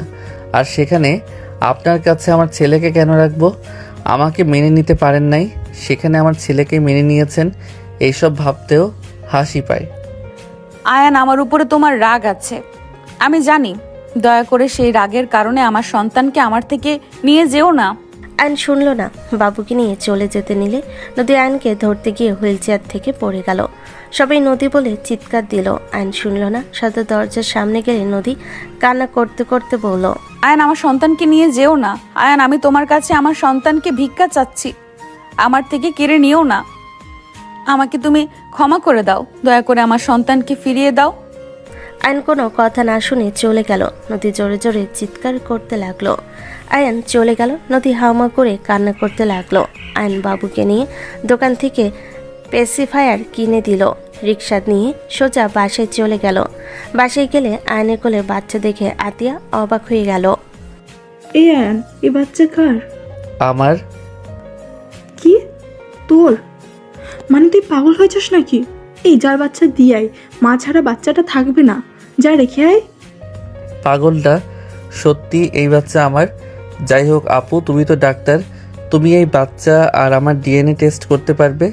আয়ান, সব কিছুতে কিন্তু ফাজলামি ভালো লাগে না। সব কিছুর লিমিট আছে কিন্তু। আপু, আমাদের ডিএনএ টেস্ট করাও। আমি সত্যি সিরিয়াস, এইটা আমার সন্তান। আমার বউ বলল, বাট তারপরও বিশ্বাস হয় না। কারণ ওই মহিলার আবার হ্যালুসিনেশন হয়, আবার নিজের আগের জামাইকে ভেবে আবার কি করছে মনে হয়। এইটা কেমন কথা? আচ্ছা, তুই যদি সিরিয়াস হোস তাহলে আমি আমার ফ্রেন্ডদের কাছে পাঠাচ্ছি। আতিয়া বাবুর একটা চুল নিল, আয়নের চুল নিল। বাবু কান্না করলে আয়ন সামলাতে লাগলো। বাবুর কান্না থামার নামগন্ধ নাই। আতিয়া বাবুকে কোলে নিয়ে ওর বান্ধবীর সাথে কথা বলতে লাগলো। কথা বলা শেষ করে বাবুকে ঘুম পাড়িয়ে দিয়ে বলল, বাবুকে শুয়ে দে, আমি হসপিটালে যাচ্ছি। ওকে। আয়ন বাবুকে নিয়ে রুমে চলে গেল। রুমে গিয়ে বাবুকে আস্তে আস্তে শুয়ে দিল। আয়ন ওয়াশরুমে গিয়ে ফ্রেশ হয়ে এলো। বাবুর পাশে বসে থেকে দেখতে লাগলো। আয়নের দুলাভাই এসে বসে বলল, আয়ান, আমি তোমাকে কিছু কথা বলতে চাই। জি দুলাভাই বলেন। তুমি এভাবে এই বাচ্চাকে নিয়ে এসে ঠিক করো নাই। একটাই মা, ছোট সন্তানকে রেখে কখনোই ঘুমাতে পারবে না। তুমি 2 বছর তার সাথে ছিলে না, হুট করে গিয়ে নিয়ে আসলে। ব্যাপারটা খুব খারাপ দেখাচ্ছে। ভালো করছি দুলাভাই। ওই আমাকে কম কষ্ট দিয়েছে নাকি? কষ্ট দিয়েছে, আয়ান, আমি যদি বলি তুমি তোমার স্ত্রীকে কেমন ভালোবাসলে, কেমন সময় দিলে, যে সেই তার প্রথম স্বামীকে ভুলতে পারলো না। শোনো, তোমার বোনও অন্য একজনকে ভালোবাসতো। তুমি ছোট ছিলে, দূরে থাকায় কিছু জানো না। তোমার বোন বিয়ের পরেও ওকে ভুলতে পারতো না। ওর সাথে কথা চালিয়ে গেছে, দেখা করেছে, কিন্তু আমি অল্প অল্প বুঝলেও ওকে কখনো কিছু বলতাম না। যখন আমি দেখেছি ফোনে বেশি ব্যস্ত থাকে, তখন আমি ওর প্রতি ভালোবাসা, কেয়ারিং বাড়িয়ে দেই। তোমার আপু মাঝে মাঝে রাগে আমাকে খাট থেকে লাথি দিয়ে নিচে ফেলে দিত। তুমি তোমার আপুর রাগ সম্পর্কে জানো। ওই রাগী মানুষ যে আমাকে সহ্য করতে পারতো না, আর সেই মানুষ এখন দেখো আমাকে ছেড়ে এক মুহূর্তও থাকতে পারে না। এখানে আসবে তাতেও আমাকে নিয়ে এসেছে। দুলাভাই, আমি কি করব? ওনাকে ভালোবাসা, কেয়ারিং করার সময় পাইলাম না। তুমি তাকে পেয়েও 5 দিন দূরে থেকেছো, তার সাথে কোনো যোগাযোগ রাখো নাই, তার ফোন নাম্বার তোমার কাছে নাই। এখন যদি বলি তুমি কেমন স্বামী যে স্ত্রীর ফোন নাম্বার তোমার কাছে নাই? 2 দিনে তোমার তার ভালোবাসা পেতে চাও? মেয়ে মানুষের মন বোঝা অনেক কঠিন। তার সামান্য রাগ সহ্য করতে পারো নাই, আর কেমন ভালোবাসলে একবার তো ভেবেও দেখলে না। আমি যে বাচ্চাটাকে নিয়ে আসলাম, ও কি ভালো থাকবে? আসলে তোমার মাঝে ও সমস্যা আছে। তুমি ভালো স্বামী হও আগে, তারপরে অন্যকে দোষ দিও। থাকো, আসছি। আর কথাগুলো ভেবে দেখো, তুমি আসলে একজন ভালো স্বামী তো। দুলাভাই কথাগুলো বলে চলে গেল। অ্যান নিজের সাথে যুদ্ধ করতে লাগলো। অ্যান অনেকক্ষণ ভাবতে লাগলো। অ্যান শান্তিতে শুয়ে থাকতে পারলো না। বারবার একটাই কথা কানে আসতে লাগলো, আসলে তুমি একজন ভালো স্বামী তো। অ্যান মাথায় চাপ দিয়ে ধরে বলল, উফ, আমি ভালো স্বামী হতে চেয়েছিলাম, আমাকে হতে দেয় নাই। আয়ন নিজের সাথে যুদ্ধ করতে করতে অনেকক্ষণ চলে গেল। সারা রাত আয়নে ঘুম হইল না। রাত 12টায় আতিয়া আয়নের রুমে এসে বলল, আয়ান। আয়ন আতিয়ার কণ্ঠ পেয়ে সাথে সাথে বলল, আপু, কি রিপোর্ট আসলো? আতিয়া খুশি হয়ে বলল, ভাই, ওই সত্যিই আমাদের বংশের ছেলে? ভাই, ওই সত্যিই তোর সন্তান? আতিয়ার কথা শুনে আয়না খুশিতে চোখে পানি চলে আসলো। আয়ন আতিয়াকে জড়িয়ে ধরল। আতিয়া আয়নের মাথায় হাত দিয়ে বলল, ভাই, তুই নদীর সাথে নিজের সম্পর্ক ভালো করে নে। বাবা মা দুইজন 2 ডালে থাকলে মাঝখানে সন্তান চাপে পড়ে যায়। দেখোস নাই আমাদের গ্রামে একজন বাবা মায়ের কারণে আত্মহত্যা করে মরে গেল? না আপু, আমি আমার সন্তানকে ওই রকম জীবন দিব না। আর দুলাভাইয়ের কথায় আমি বুঝতে পারছি, আসলে আমি স্বামী হিসেবে ব্যর্থ ছিলাম। 2 দিনে কিভাবে একজন আমাকে ভালোবাসবে? তাকে তো সময় দেওয়ার দরকার ছিল। তুই বাবুকে নিয়ে ওর আম্মুর কাছে দিয়ে আয়। ওকে আপু। আয়ন তুলিকে কল দিয়ে জেনে নিল নদী কোথায় আছে। শুনে আয়ন বাচ্চাটাকে নিয়ে বাইরে গেল। ড্রাইভারকে ঠিকানা দিয়ে দিল। ড্রাইভার গাড়ি চালাতে লাগলো। আয়নর ছেলের মুখের দিকে তাকিয়ে থাকতে লাগলো, আর খুশিতে চোখের পানি বের হতে লাগলো। আয়ন মনে মনে ভাবতে লাগলো, বাবা হওয়ার সুখ যে এত সুন্দর, আগে জানলে আমি তোর আম্মুর পায়ে ধরে হইলেও তোর পাশে থাকতাম। আমি আর তোকে একা রাখবো না, আমি তোর কাছে থাকবো। যেভাবে হোক তোর আম্মুকে আমার বশে করা লাগবেই। আয়ন আরহামের দিকে তাকিয়ে কথাগুলো ভাবতে লাগলো। আয়ন গেট খোলার জন্য বলে দারোয়ান আয়নকে দেখে অবাক হয়ে গেল। তাড়াতাড়ি করে গেট খুলে দিল। আয়ন গাড়ি থেকে নেমে বলল, আপনি চলে যান। আয়নের কথা শুনে চলে গেল। আয়ন বাবুকে নিয়ে সদর দরজার কাছে গিয়ে কলিং বেল চাপতে লাগলো। কাজের লোক দরজা খুলে দিল। বাসার ভিতরে ঢুকতে দেখে নদী কান্না করছে, চিল্লাপাল্লা করছে। নোভার আব্বু আম্মু সামলানোর চেষ্টা করছে। আয়নের দিকে চোখ গেলে নদী উঠে আয়নের কাছে আসতে গিয়ে পড়ে যেতে নিবে। সাথে সাথে আয়ন দৌড়ে গিয়ে ডান হাত দিয়ে ধরে ফেলল। আয়ন নদীকে বসিয়ে দিল। নদী আয়নের হাত থেকে বাবুকে নিয়ে তাড়াতাড়ি করে জড়িয়ে ধরে সারা মুখে চুমু দিতে লাগলো। আয়ানের দিকে তাকিয়ে বলল, ধন্যবাদ রে বাবা, তুমি ফিরতে এসেছো? তোমাকে কিভাবে যে ধন্যবাদ দেব। নদীর আম্মু কথাগুলো বলতে বলতে কান্না করে দিল। আয়ান নদীর আম্মুর সামনে গিয়ে বলল, আন্টি কান্না করেন না, সরি, আমি রাগের মাথায় নিয়ে গেছিলাম। আয়ান, ধন্যবাদ। নদীর আব্বুর কথা শুনে আয়ন অবাক হয়ে গেল। আয়ন খুশিতে বলল, আঙ্কেল, আপনি আমার সাথে কথা বলেন, তাহলে নিয়ে গিয়ে ভালো করছি। আপনি তো আমার সাথে শান্ত কণ্ঠে কথা বলবেন। আয়নের কথা শুনে সবে হেসে দিল। নদী বাদে নোভা কান ধরতে গিয়ে না ধরে পড়ল, ফাজলামি এখনো যায় নাই, ফাজিল একটা। হিহি। আপু হাত সরান। কি আমাকে আপু বলছিস? বাহ, অনেক পরিবর্তন হয়েছে। হি হি হি। নোভা, রুমে যাব। আমি নিয়ে যাচ্ছি। আয়ন সবাইকে অবাক করে দিয়ে নদীকে কোলে তুলে নিল। বাবু শুদ্ধ। নদী বলল, কি করছো? চুপ। আয়ন নদীকে আর বাবুকে নিয়ে সিঁড়ি বেয়ে উপরে যেতে লাগলো। বাবু নদীর বুকের ওপর ঘুমিয়ে আছে। নদী আয়নের দিকে তাকিয়ে বলল, পড়ে যাবে তো, আমার হাত ধরে নিয়ে যাও। অত দুর্বল শরীর আমার না যে বউ বাচ্চাকে নিতে পড়ে যাব। আইসে শক্তিশালী। আয়ন কিছু না বলে সোজা রুমে চলে গেল। নদীকে খাটে বসিয়ে দিয়ে আয়ন হাত নাড়াতে লাগলো। নদী বলে উঠল, এখানে বসো। আয়ন বসতেই নদী বাবুকে খাটে শুইয়ে দিল। নদী আয়নের হাত নিজের কাছে নিয়ে এসে হাত টিপে দিতে লাগলো। আয়ন অবাক হয়ে তাকালো। আয়ন নদীর দিকে তাকিয়ে দেখতে লাগলো। নদী বলতে লাগলো, এইভাবে নিয়ে আসার কি খুব দরকার ছিল? আপনার পায়ে কি হয়েছে আর হুইল চেয়ারে কেন? অ্যাক্সিডেন্ট করছিলাম। কবে? বাবু একটু অসুস্থ হয়েছিল, আম্মুর সাথে হসপিটালে নিয়ে গেছিলাম। আসার সময় হুট করে একটা গাড়ি সোজা ধাক্কা মারে। সবাই ভেবেছিল মরে গেছি। আমাকে হসপিটালে নিয়ে গেল, বেঁচে উঠলেও বাট হাঁটতে পারি না। এইটা নিয়ে আমার দুঃখ নাই। কোলে থাকতো, শুধু একটা জিনিস ভাবি, যদি বাবু আমার কোলে থাকতো তাহলে কি হইতো। আপনি কি কখনো ঠিক হবেন না? চিকিৎসা চলছে, সকাল সকাল হাঁটাহাঁটি করতে বলেছে, আগের থেকে অনেকটাই কমেছে। ধরে হাঁটাতে হয় নাকি? হ্যাঁ। হয়েছে, আপনার হাত ব্যথা করবে পরে। আর তখন পড়ে গেছিলেন, ব্যথা পাইছেন কোথাও? অল্প পাইছি পায়ে, সমস্যা নাই। তুমি কি চলে যাবে নাকি? চলে কেন যাব, এখানে থাকবো। কি এখানে থাকবে মানে? এক কথায় ঘর জামাই থাকবো। শুধু পরীক্ষা দিতে যাব, এখানে থাকবো, এখানে পড়বো। হঠাৎ এই প্ল্যান কেন? আমি নিয়ত করে নিয়েছি, যত যাই হোক বউ আর বাচ্চার থেকে দূরে যাব না। তুমি কি সত্যিই বিশ্বাস করো আমায়? সবাই তো আমাকে বিশ্বাস করে না। ওই আমার সন্তান, এইটা আমি জেনে গেছি। আরও কনফার্ম হওয়ার জন্য আমি ডিএনএ টেস্ট করছি। কি এত তাড়াতাড়ি কেমনে? আমার বোন একজন ডাক্তার, আর এখানে আপুর বান্ধবী আছে, উনি করছে। ও আচ্ছা। শুয়ে পড়েন, অনেক কান্না করছেন। পোশাক পরিবর্তন করব, তুমি একটু নিচে একজনকে পাঠিয়ে দিবে। আমি আপনার জামাই, আর আমি আপনার সব আগেই দেখছি। এত শরম কি আছে আমি পরিবর্তন করে দিব? আসলে আয়ন কোনো কথার সুযোগ না দিয়ে দরজার সামনে গিয়ে দরজা লাগিয়ে দিয়ে বলল, কি পরবেন, শাড়ি নাকি নাইট ড্রেস? 3 পিস আছে দেখো। ওয়েট। আয়ন 3 পিস বের করে নদীর কাছে আসলো। আয়ন নদীর কাছে এসে শাড়ি বুকের উপর থেকে আঁচল সরাতে নদী লজ্জায় হাত দিতে গেলে আয়ন বলে উঠল, কি আজব, বললাম তো আপনার সব দেখছি, এত লজ্জা পাওয়ার কি আছে? দূর, চুপ করবে। 2 বছর আসছো, লজ্জা লাগবে না তো কি করবে? তোমার সাথে কি আমার বেশি কানেকশন আছে নাকি যে লজ্জা শরম চলে যাবে? তা ঠিক। আচ্ছা আমি তাকাবো না, অন্যদিকে ঘুরে খুলে দেই। আয়ন অন্যদিকে তাকিয়ে খুলে দিতে লাগলো। নদী আয়নের দিকে তাকাতে লাগলো।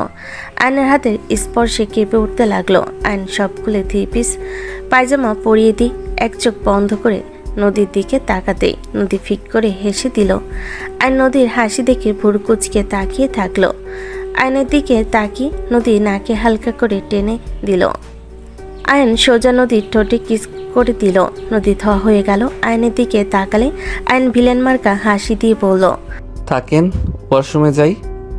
আয়ন চলে গেল। নদী হেসে দিল। আয়ন ফ্রেশ হয়ে এসে নদীকে শুইয়ে দিয়ে নদীর পাশে শুয়ে পড়ল। নদী কিছু বলার আগেই আয়ন নদীকে জড়িয়ে ধরল। নদী বলে উঠল, আয়ান। হুম। না কিছু না, ঘুমাও। নদী কিছু বলল না। আয়ন নদীর মুখের দিকে তাকিয়ে বলল, আমি জানি তুমি আমাকে কি বলতে চেয়েছো, কিন্তু একটা কথা বলি, মানুষ যেখানে ভালোবাসা পায় সেখানে থেকে যাওয়ার জন্য আপ্রাণ চেষ্টা করে, আর যেখানে ভালোবাসা নাই, সম্মান নাই, সেখানে মানুষ থাকতে চায় না, বলতে সেখানে থাকার মতো অবস্থায় থাকে না। আয়নের কথা শুনে নদী চুপ হয়ে গেল। আয়ন নদীকে ছেড়ে দিয়ে বলল, ওকে ঘুমাও, আমি জড়িয়ে ধরার জন্য হয়তো তোমার ঘুম আসবে না, ঘুমাও, অনেক কান্না করছো। আয়ন কথাগুলো বলে পাশ ফিরে শুয়ে পড়ল। নদী আয়নের দিকে তাকিয়ে থেকে ভাবতে লাগলো, আয়ন আমি তোমাকে নিয়ে নতুন করে জীবন শুরু করতে চাই, কিন্তু আমি তোমাকে কোন মুখে বলবো আমি তোমাকে ভালোবাসি বা আমি তোমার সাথে থাকতে চাই?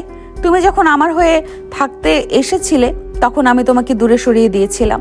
জানো আয়ান, আমার প্রথম ভালোবাসা আমাকে বাজেভাবে ঠকিয়েছে। সেই আমার সাথে সুন্দর একটা গেম খেলেছে, সেই মৃত্যুর অভিনয় করে তার প্রথম ভালোবাসার সাথে জীবন কাটাতে ব্যস্ত সেই। অথচ আমি ওর মৃত্যুতে পাগল হয়ে যাওয়ার মতো অবস্থা হয়েছিল। ফ্যামিলির সাথে কত লড়াই করেছি বিয়ে করব না বলে, ওর স্মৃতি নিয়ে বেঁচে থাকবো বলে। নদীর কথাগুলো ভাবতে ভাবতে চোখে পানি চলে আসলো। আইন কিছুক্ষণ পর ঘুরে বলে, আমার এখন ঘুম পাচ্ছে না, একটুখানি জড়িয়ে ধরি। আচ্ছা থাক, ধরবো না, তুমি কান্না করো না তো। আইন কথাগুলো বলে নদীর চোখের পানি মুছে দিয়ে ঘুরিয়ে শুয়ে পড়তে, সাথে সাথে আইন নদীকে ধরতে গিয়েও হাত গুটিয়ে নিল। আইন এপাশ ওপাশ করতে করতে ঘুমিয়ে গেল। সকালে ঘুম ভাঙলে বাবুর কান্নার শব্দে আইন লাফ দিয়ে উঠে বলল, কি হয়েছে আব্বু, তুমি উঠে পড়ছো? আইন তাড়াতাড়ি করে বাবুকে কোলে তুলে নিল। নদী বলে ওঠে, ওর ক্ষুধা লাগছে, দাও দুধ খাওয়াই। আচ্ছা। আয়ন নদীর কোলে দিয়ে দিল। নদী দুধ খাওয়াতে লাগলো। আয়ন নদীর দিকে আর চোখে তাকালো। নদী ভুরকুচকে তাকাতে আয়ন লজ্জা পেয়ে দাঁতে দাঁত চেপে হেসে বলে, মানে আমি কিছু দেখি নাই, যাই ফ্রেশ হয়ে আসি, তোমাকে নিয়ে নিচে হাঁটতে যাব। আয়ন কথাগুলো বলে চলে গেল। নদী আয়নের চলে যাওয়ার দিকে তাকিয়ে থেকে মিটিমিটি হাসতে লাগলো আর বলতে লাগলো, ফাজিল পোলা একটা। আর ফাজিল রাতে আমাকে কিভাবে লজ্জা দিচ্ছিল, বলে কি না আমার সব দেখে ফেলেছে, ফাজিল একটা। নদী লজ্জায় লাল হয়ে যেতে লাগলো। আয়ন ফ্রেশ হয়ে বাহিরে আসলো। আয়ন বাবুকে কোলে নিয়ে বলল, চলো যাই, আর শুনো আমার হাত ধরো। নদী আয়নের হাত ধরল। আয়ন নদীকে আস্তে আস্তে দাঁড় করিয়ে দিল। হুইল চেয়ারে বসিয়ে দিয়ে নিয়ে যেতে লাগলো। নদী আয়নের দিকে তাকালে আয়ন বলল, কি হয়েছে, কিছু বলবে? তুমি আমার কাছে তোমার আব্বু আম্মু জানে? আর আমার সাথে যে ঝামেলা হয়েছে এটা কি জানে?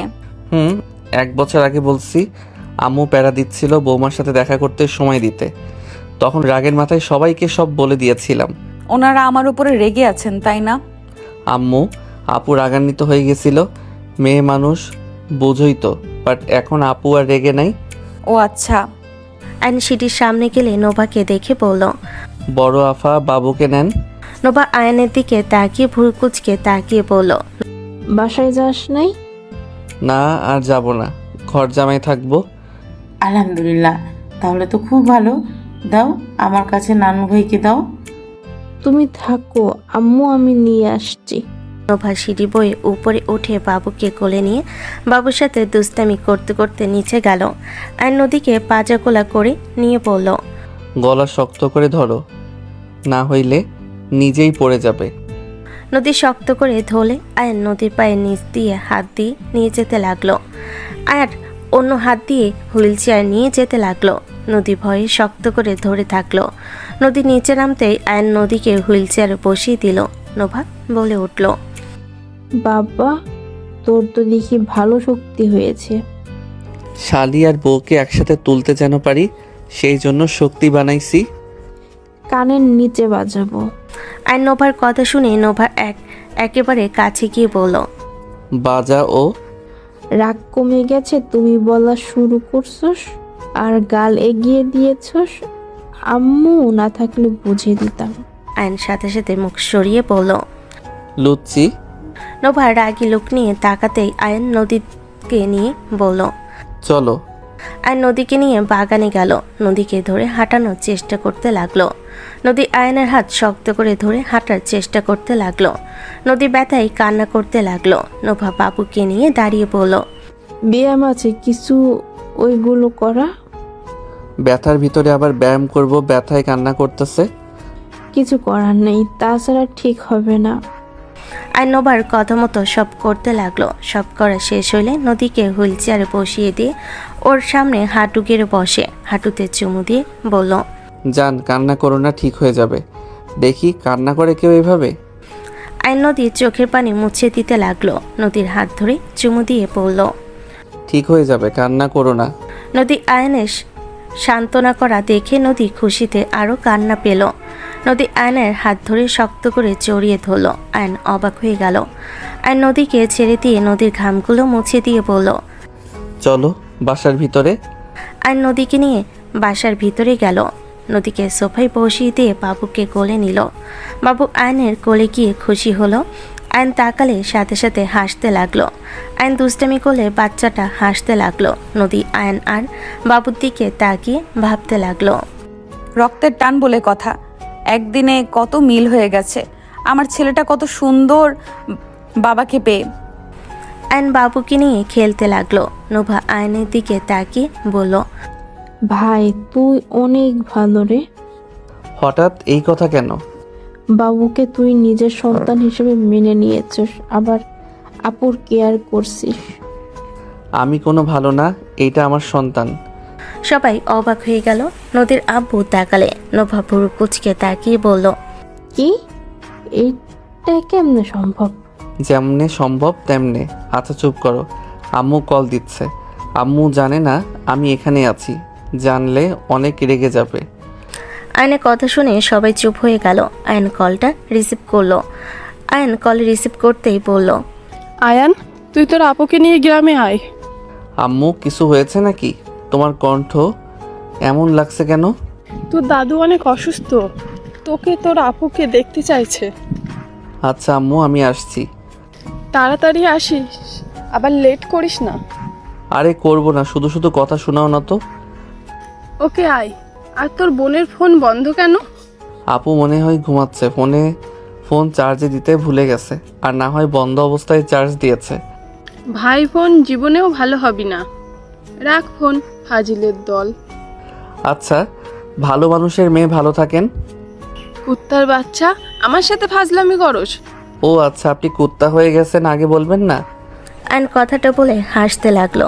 আয়নের আম্মু রেখে ফোন কেটে দিল। আয়ন হাসতে হাসতে ফোন রেখে দিয়ে নদীর দিকে তাকিয়ে বলল, যান, আমাকে বের হতে হবে। কোথায় যাবে? গ্রামে যেতে হবে, দাদু অসুস্থ। আর এই শালিকা আমার বউয়ের খেয়াল রেখো, তাহলে আমি তোমার জন্য ভালো জামাই নিয়ে এসে দিব। লাগবে না, আমার জামাই রেডি আছে। বিবাহ করে ফেলছো নাকি? তা কাকে করলে? কার ঘাড়ে ভূতের বোঝা চাপালেন? আয়নের কথা শুনে সবাই হাসলে। নোভা রেগে গেল। নোভা রেগে বলল, আয়ানের বাচ্চা ভালো হবে, তুই আগেও আমাকে কলেজে বলছিস। আল্লাহ, এই ভূতের বোঝা কার ঘাড়ে যেতে যাবে, আর তার লাইফটাই ঝাঁকানাকা হয়ে যাবে। নোভার কথা শুনে সবাই হাসতে লাগলো। আর নোভার কোলে দিল। বাবুকে চুমু দিয়ে বলল, আর নদীর কাছে গিয়ে হাত ধরে বলল, সাবধানে থেকো, আমি যাচ্ছি। মানে এই না যে আমি তোমার কাছে আর আসবো না। শুনো, আমি অতীত সব ভুলে নতুন করে শুরু করতে চাই। এমন কিছু করো না যাতে আমাদের মাঝে ঝামেলা হোক। তোমার স্বামী আগেরটা নাই, এখন নিজের বাচ্চার কথা ভেবেও নিজেকে বোঝাও। ওই বেঁচে আছে? অ্যান অবাক হয়ে গেল। নদীর দিকে ভুরু কুচকে তাকালে। নদী সব খুলে বলে, তোমার অ্যাক্সিডেন্টের মধ্যে কি তাদের আবার হাত আছে নাকি? খোঁজ নিলে জানতে পারি। আমার এক্স হাজবেন্ড করছে। ওর ওয়াইফ ওকে ঠকিয়েছে, অন্য ছেলের হাত ধরে পালিয়েছে। ওই আমার কাছে আবার ফিরে আসতে চাইছিল। আমি বলেছিলাম আমার স্বামী আছে, আমি তোমার সাথে কোনো সম্পর্ক জড়াতে পারবো না। ডিভোর্সই দিয়ে দিয়েছে। আর ওর রাগ হয়েছে, আমাকে অনেকবার ডিস্টার্ব করেছে। আমি শুনি নাই। যখন আমার ছেলে হয়েছে তখন থেকে আরও রাগ বেড়ে গেছিল। তারপর অ্যাক্সিডেন্ট ওই করায়। খোঁজ নিয়ে জানি। এত বড় সাহস! ওর বাসা কই? বাদ দাও, পুলিশ ধরিয়ে দিয়েছিল। আচ্ছা, তুমি সাবধানে যাও। ওকে, আর আমি খুব তাড়াতাড়ি আসবো।